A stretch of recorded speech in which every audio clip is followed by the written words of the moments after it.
ભાવનગર શહેરના ચિત્રા એસટી વર્કશોપની બાજુમાં આવેલા મોક્ષ મંદિરે ચેતનભાઈ પ્રવીણભાઈ સરવૈયાને વિશાલ જગદીશભાઈ બારૈયાએ ફોન કરીને બોલાવ્યો હતો।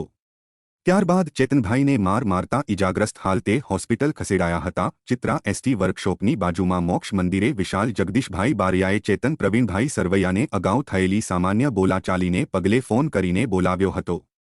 ત્યારે વિશાલ જગદીશભાઈ બારૈયા સહિત કુલ 4 જેટલા શખ્સોએ લોખંડના પાઇપ વડે ચેતન પ્રવીણભાઈ સરવૈયાઓને માર મારતા ઇજાગ્રસ્ત હાલતે હોસ્પિટલ ખસેડવામાં આવ્યા હતા।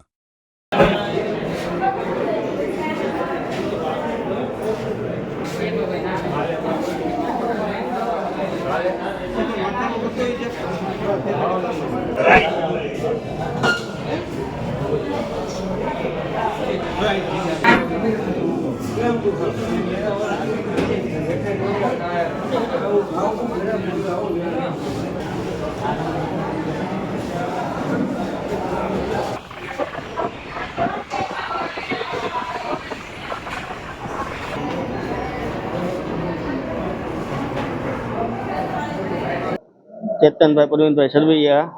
ચેતનભાઈ શું બનાવ બન્યો છે? અત્યારે મને અહીંયા બોલાવ્યો શમશાને, હું નાવા ગયો ને કામ કરીને, આવીને સીધો મારવા જ બન્યો। ક્યાં આગળ શમશાને? ચિત્રા શમશાને। કારણ શું? કોઈ વસ્તુ નહીં, બોલાવીને મારવા જ બન્યો। કોણ હતું મારનાર? વિશાલભાઈ જગદીશભાઈ બારૈયા। બીજા કેટલા અન્ય વ્યક્તિ હતા? 3 જણા બીજા છે। શું હથિયાર હતા? હથિયાર પાઇપ। તમારે કઈ પહેલા જૂની અદાવત કે એવું કઈ હતું? કઈ જૂની અદાવત હતી, પણ પેલા એ મારી ગયેલો છે, આવી રીતનો જ છે। કેટલામી વાર હુમલો કર્યો અત્યારે? અત્યારે એ કે